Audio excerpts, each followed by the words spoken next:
Hey, good morning everyone. It's Myron at Zuk's Off-Road. We're going to pick up that T-case rebuild. Now, you saw us disassemble the main shaft because that's the first thing we do when we get a T-case in here. And then from there, you know, we'll see what else we have to do to put it back together. So, if you might remember on that particular T-case, I was talking about how the main shaft was bad, and this one is bad. In fact, we have some more issues that we discovered as we went along. Now, I'm going to be honest with you, that one T-case that we took apart for Richard, that's long gone. I think this is like 5 T-cases later, and I figured this is a great one to show you because it came from back east. It had some water damage, so we've had some issues that we've had to deal with this one, and a lot of you will. And so, here's the new main shaft. Let's talk about the new one. So the old one, a lot of people think that because the teeth are flat here and then they're kind of, I would say squeezed together here, a lot of people think that that's worn out. They'll put a picture of this and it'll be a good journal, but they'll go, oh, it's all beat up. No, it's not. This is the new one, and this one here is more like a synchro in that these teeth here, they are flat, they're stronger. This is an exact Japan manufactured process. That's where that shaft came from. That's where this shaft comes from. And so that's your new Sumo genuine shaft right there. That's a tier 1 company.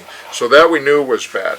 And I want to come over here and talk a little bit about the heights of the gears on needle bearings, because, you know, we took it apart to take a look at it, but we didn't take a look at the high and low gear.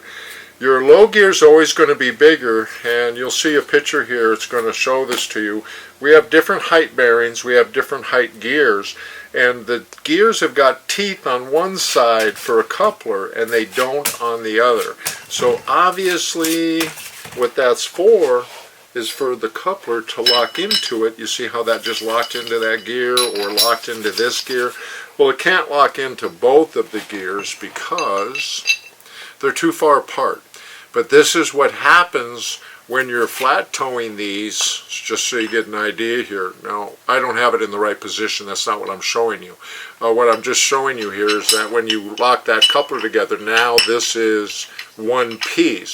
But when you're towing, look at how close this is between this coupler touching those teeth. And typically what happens, because in reality it's really like this here, but what happens is that heavy braking, bumpy roads, what happens is that this coupler goes forward, touches the high gear, and gets kicked back and locks onto the low gear. That's the problem. That's what blows everything up when you're towing. I've showed you that before in other videos, but what I haven't shown you is how to look for these different heights. That's why I did. Now, this particular gear here, it's ruined. This looks like water damage to me. Now, this corresponds with your idler shaft here, because this idler shaft's a lot more damaged than the idler shaft that we were showing you before. You can see here, there's just ripples. I can feel them. This is like a washboard road under my thumb. It's just up, up, up, up, up. So that's got to be replaced, which we're going to do anyways. But this gear here's damaged, and it rides on here with these needle bearings. And let's not do that one. Let's do this one here. This is what I wanted to show you. So this gear here is also bad, and we took a picture of it so you'll see a picture, but this guy's been walking around crazy. So we're going to replace the high, we're going to replace the idler, and we're going to replace the idler shaft. Whenever I replace a shaft, I never use old needles. Under really, really close inspection, these needles look like mountains and valleys, so we're going to get rid of those. Going to get rid of all of those parts there, and we're going to put in new parts. So we're just going to put those over there for now. Okay. Another issue that we have problems with during a disassembly is getting these bullets out. And this is the one from this T-case, and as you can see, it is in bad shape. It's had a lot of water and mud and things like that. So I'm going to replace this with a new one. But some of you back east, you wonder, how can I get this out? Well, we have got a basically a puller with a sliding hammer. It's called a sliding hammer puller. And what we have here is a bolt. We just weld the bolt on, we weld the nut on, boom, boom, we can get that out every time. In the video I showed you, we do a vice grip and a twist. That ain't going to work on everything. So sometimes these bullets are just really a monster to get out. You'll see a picture of those also. Now I have cleaned up all my nuts and bolts and looked at everything. I've looked at the couplers. I'm happy with the couplers. I'm happy with the spacer. This goes between the needles on the idler. So I have a little bit more disassembly to do, and I'm going to begin with the front cover. Now what I've done is I have pulled out green is factory. This is the original. So let's say this is a 1987, most Suzukis are, that was the big year. So this is now gone 31 years, yeah. So as you can see, when I pulled it out, it got brittle, it's breaking in pieces, and what happens is that disintegrates, and it's on a shelf in here, and then you keep, shifting it, and eventually it gets locked into neutral, and then of course we'll be doing brass shift sheet is what that's called. But one of the things I wanted to show you is that when it disintegrates, gets down in these two holes here in the front cover. And this is a really bad issue, because if you don't look in here, and this one has got debris down in there, so I have to dig it out, and that's what you want to do, because what happens is this disintegrates and it gets packed in there. You do your T-case, you don't clean that out, and there you can see where the shift rods come in here. Then it won't shift. It'll go one way, but it won't go the other way, because it just packs that rubber material into those holes. So I have cleaned that out, and now what we're ready to do is take out the front output. Now this fella is not getting gear sets, he's just getting a basic rebuild. So we have a good front output here. So what we're going to do is press this out. If you come over here, we're going to show you how to do that right after I do the next step. Okay, so what we're going to do is we're going to get our seals, and we're going to put our seals in our case, because I want to start assembling this one. So I have a special tool, and I put that tool in here, and then I use a hammer, and I will pound this back seal in to where it's depressed. This is super important. These seals come in, they cannot be flush. That tells me someone's worked on it, and probably a lot of damage in the T-case. And so again, you'll see a picture here. It has to be flush with the back. This is where the shim would go if we needed a shim. When you're taking your T-case apart, you always want to see if there's a shim on the input or the output. You always want to do that. Now, if there is a shim, you want to put it back in. When you're doing gear sets, if there's any discrepancies in the casting, that's when the factory puts in these shims to make it where there's a little bit of play, but not very much. And it's very deceiving. When I talk about shims, you're not going to believe how that one 3mm shim covers 100,000ths of an inch. It's not even close, but just adding that shim, and then you get the 90-weight fluid in there, that whole rock back and forth goes away. So you don't sit here and put in 100,000ths worth of shims. That's going to ruin everything. You've got to leave some room for that thick 90-weight oil. So this one here, I've already put the seal in with my tool, my depth tool.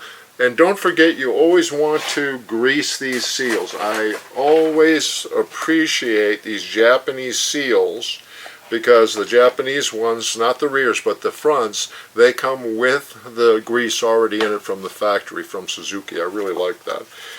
So if you happen to have a set that's dry, it's very, very important that you put grease inside the two lips of the rubber, because it's going to have metal spinning on it. And guess what happens when you have dry metal running on rubber? At a high RPM, it gets hot and it melts the rubber, and your seal blows out, and then you have a big leaky T-case. This one's really bad for leaking if you don't do it correctly. Also, when we put the main shaft in here, we're going to make sure that both of the lips of this seal are covered on what we call the, if I could find it here, there she be. Okay, this is the a retainer. Suzuki uses a lot of these retainers. If you see this in the picture, this one's rusty. Now, I've got to go clean that up. Now, this one has actually been used twice. I can see there's two different seal cuts here.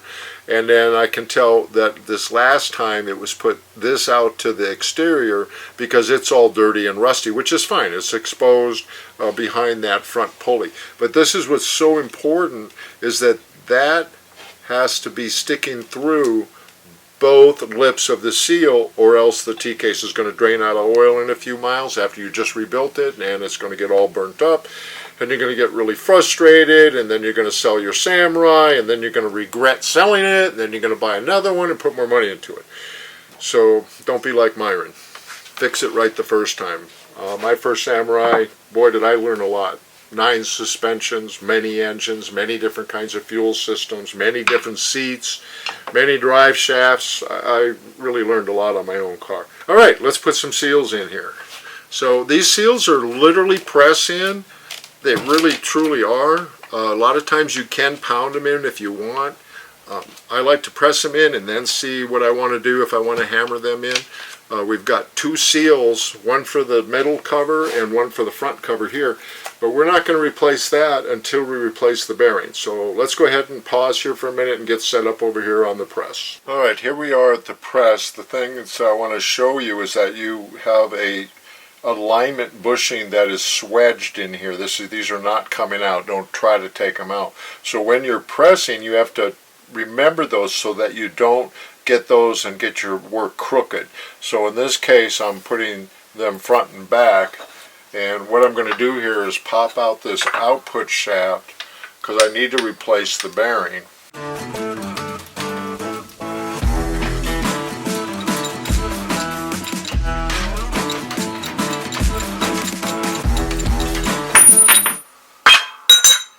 At this point, I'm going to go ahead and take the seal out. Then there's a C-clip. Once I get the C-clip out, I'm going to push this bearing out. I'm going to press another bearing in. I'm going to put the C-clip in. I'm going to put a seal back in. And then this will be ready for install. Now, the next thing we're going to press, this is what's called your input gear. You can tell just by looking at it that this is a factory because it's so large on the input. So this is about a 2.7 is what this gear set is.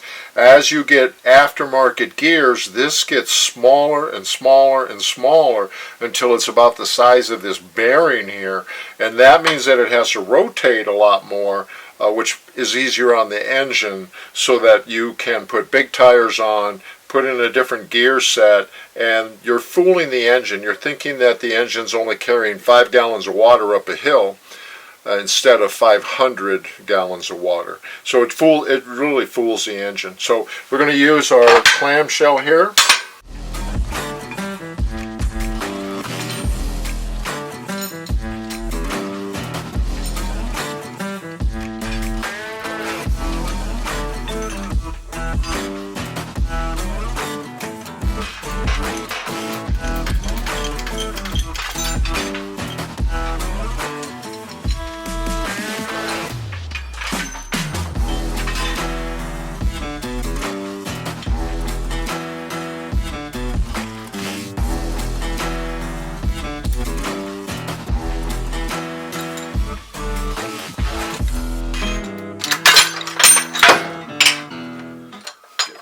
Bad bearings.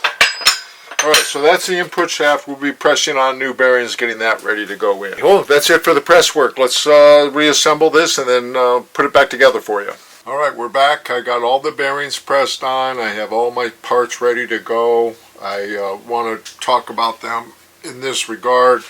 This right here is your main shaft. You're going to see that I have the clip back on here. I also have a new needle bearing in there. I'm going to lubricate that needle bearing because that is where the pilot nose of the front output goes. This is the nose of the front output right there. That's going to ride in there, and that is how this coupler makes it go from 2-wheel drive to 4-wheel drive.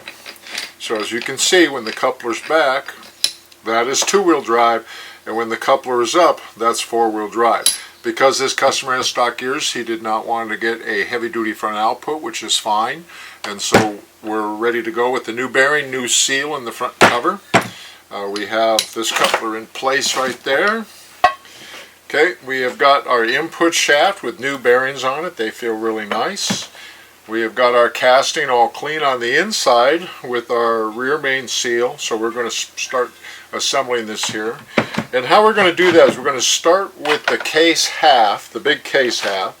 And what we're going to do is we're going to lube up the thrust washer for the idler shaft. Now, this has got a tab on it, and we're going to want to put that in the tab area.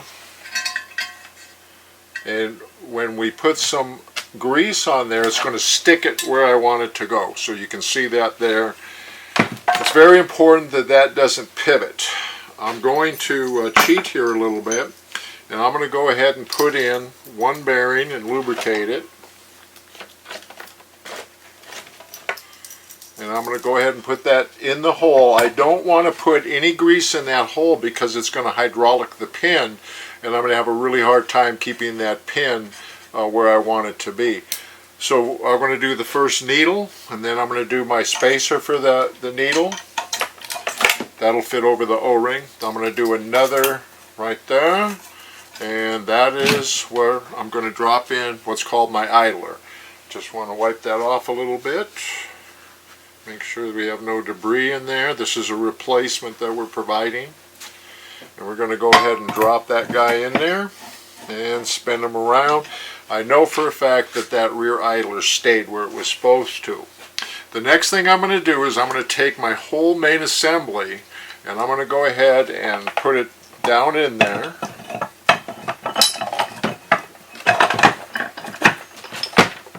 Alright, what I'm going to watch for is that my gears are real flush right here. Now, I definitely have got this all the way through. It looks like it, but I want to make sure. So I'm going to see if I can walk that down a little bit. And I don't think I can because this is so flush right here. That's looking perfect. So I'm going to turn it over, and I'm going to make sure that my retainer is coming all the way through and the seal is perfect. So I'm done with that. Put you back where you're supposed to go. Alright, let's turn that around. Now we're going to do the input. Input's pretty easy. It's just going to go in that slot back there. We're going to wiggle it. And we now have a 3-row assembled T-case. And I'll spin that around so you can see it. Everything's flush. Everything's looking good. As you can see, I have my O-ring in my idler shaft right now. Now we are not going to put a gasket on because this is where I'm going to be checking for shims. So the next thing we're going to do, and we're not going to be putting on the front coupler right now. What I'm doing right now is I'm just checking for shims. And so I'm going to line this up.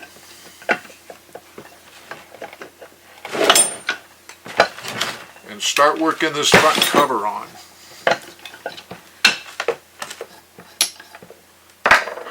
Take that off so that it will go on.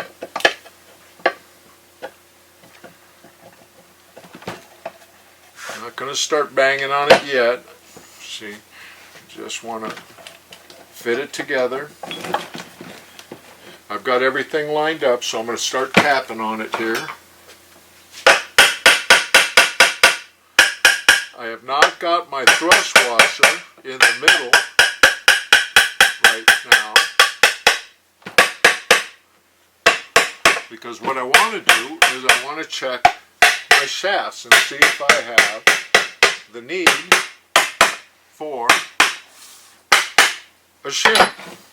Now, this is a good time to spin it and go, oh good, it spins, so I must have everything together correctly. At this point, if you didn't have everything together correctly, it would not spin.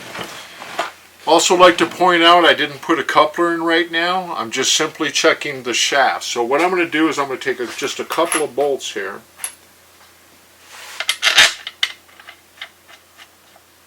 Because I do want to put some pressure on this casting. and so I can check my shafts. Do, do, do, do, do.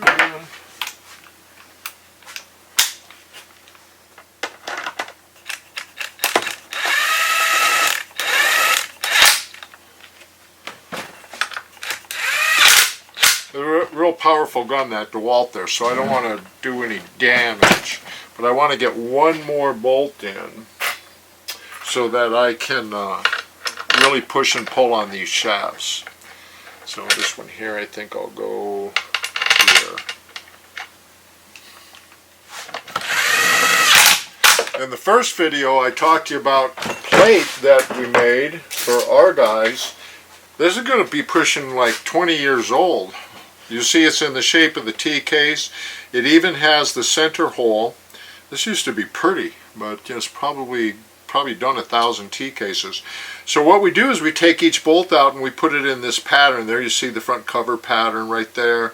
There you see that's also front cover. So this is what I was talking about. You can do this in cardboard really easy, and then you don't have to worry about which bolt goes where, because I did warn you about that blind hole.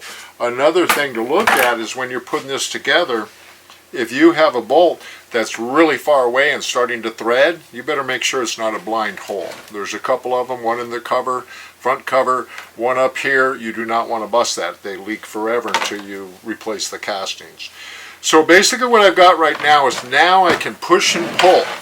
So I'm going to start with the main shaft, and I have no play. I'm really happy with that.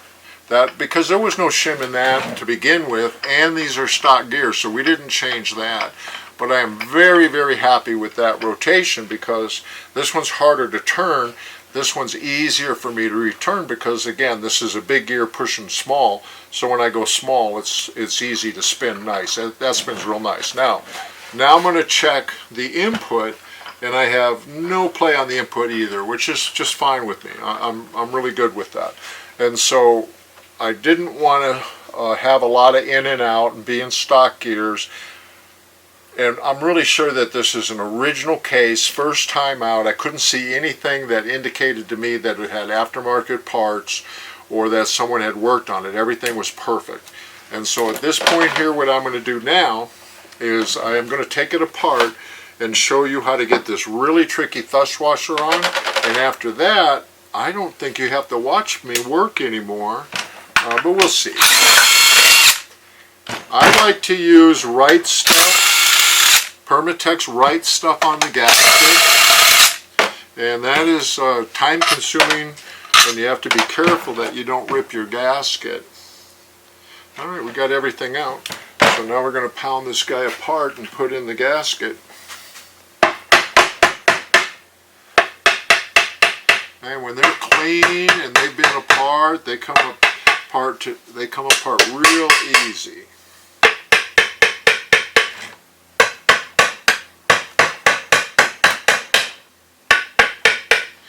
The trick is to keep pounding on that center shaft because it's got a real tight O-ring there and it wants to come out, and I want to leave it in there. I want to leave the whole thing assembled just like I had it. So just work it out slow. Keep that center idler shaft. It's so close, and that's what I wanted to do best I could, is get that all apart. And that one bearing right there is stuck. There we go. Okay, so let's get us all back together here.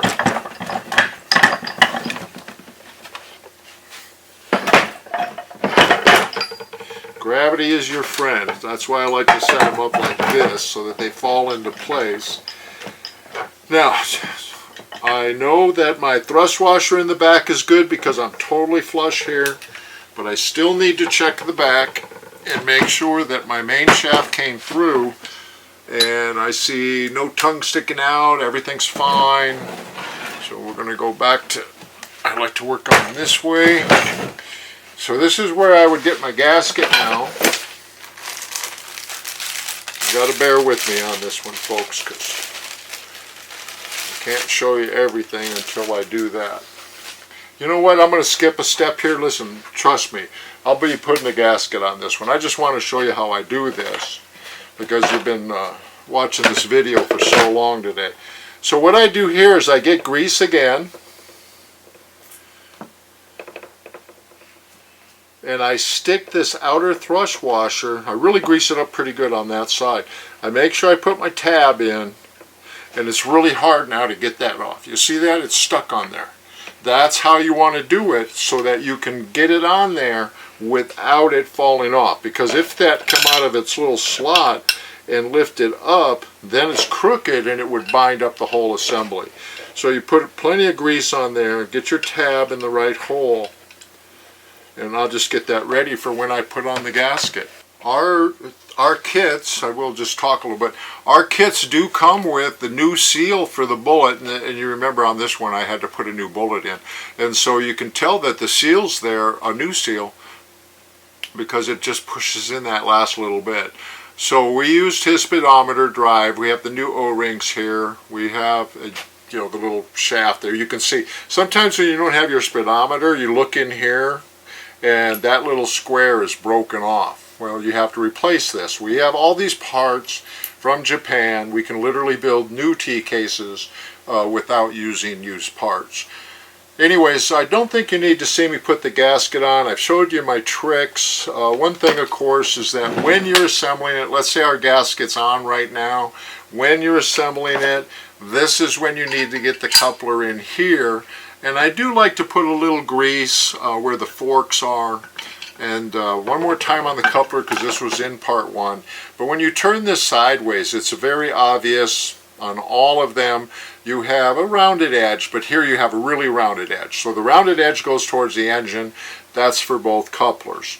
And one more thing I should show you, so you don't get mad at me, is when we're assembling it, we have to have this fork in, because that right there, that's your your high 4. So I should have put that in earlier. And of course that's going to be low, not high. It won't go around that. So from here now we're in good shape. And we'll go right down there.